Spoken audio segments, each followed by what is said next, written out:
Hi, I'm Steve Carell, and I am the Northwestern University 2025 Commencement Speaker. And I'm Mike Schill, and I'm happy to be here with Steve Carell. Now, maybe I should say Dr. Carell. I think you should. You have two amazing kids who've been here. One is graduated, and the other one is still a student. So That's right. Thank you for trusting, and thank Nancy, who's sitting back there, for trusting your kids with us. Thank you. Thanks for having me. And don't embarrass them. I always do. Okay. So this will be par for the course. So I have a bunch of questions. Okay. Because I'm a professor and I like giving tests. So what was the thing you wish you knew when you yourself were back in college? I wish I knew that it would be one of the most fun, exciting moments of my life. Okay, and what'd you do right after you got out? What was your first job? Were you always a theater or a television guy? You know what? No, I actually thought I was going to go to law school, but I took a left turn and became an actor. After college, though, I just wanted to make some money, so I worked at the Massachusetts equivalent of a 7-Eleven, and I worked the night shift. Okay. I worked from 11 a.m. until 8 in the morning. It sounds like a good sitcom. Well, no, it was a great character study. Like, Right. I met a lot of people you would never meet otherwise. I can imagine. It was great. I worked in a movie theater. Oh, you did? A little bit of the same, but not from 11 till 7 That's in the morning. better, though, because you actually get to see movies instead of Absolutely. people trying to steal burritos. All right, so as I mentioned, you have a current student here who's your son, and your daughter graduated a couple years ago. When they said, it was your daughter first, when she said, I'm going to Northwestern, what was the first thing that popped into your mind? Well, for what I love Chicago. I lived here for 10 years. I've always been a fan of Northwestern. I have friends who have gone here.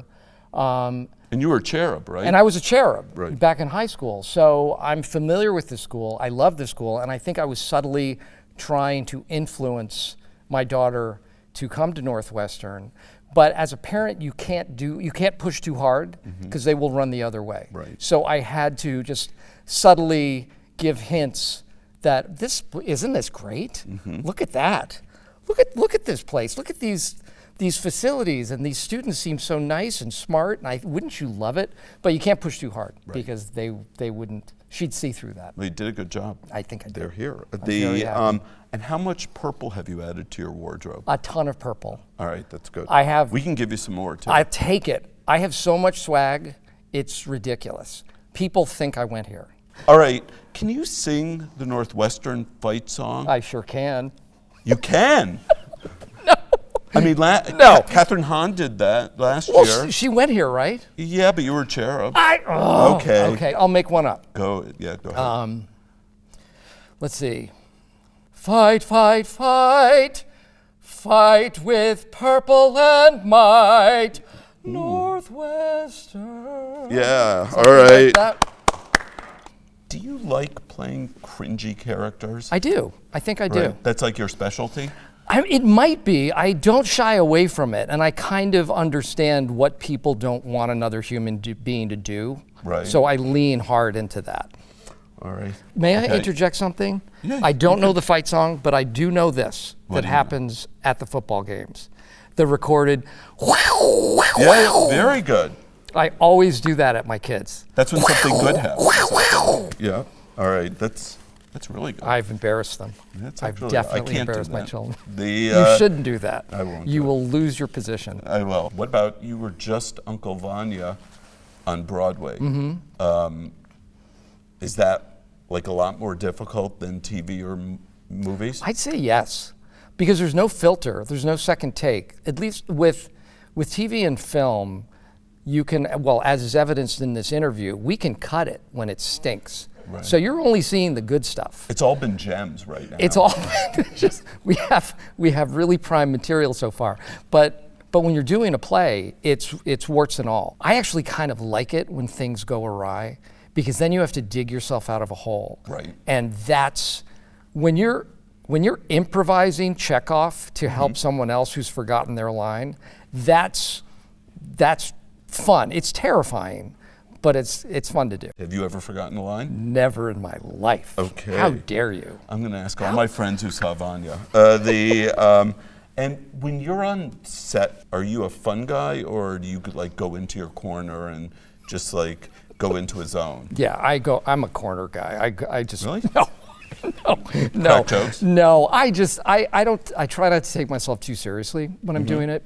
I try to have fun. All right, now we're gonna you do voice work. So I am right now. And absolutely, it's your trade. But can you tell me what you had for breakfast today as a character?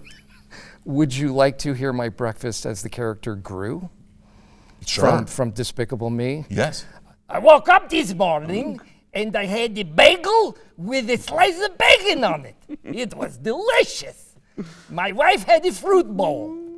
Excellent. Okay, that's great. Now, in the morning show in the Four Seasons, your characters both die in car crashes. Why are you such a terrible driver? I die in every show that I'm in now. I'm also is that right? I'm murdered in The Patient. I'm in a car crash in the last 2 shows. Will you be coming back in the morning show? Your character is I'm really coming back as a interesting. ghost, yes. Okay. I'm coming back to haunt Jennifer Aniston's character.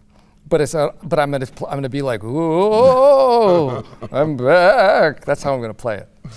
All right, your friend and collaborator, Stephen Colbert, was our commencement speaker in 2011. Did you call him to prepare for your speech this year? We don't talk. You don't talk, okay.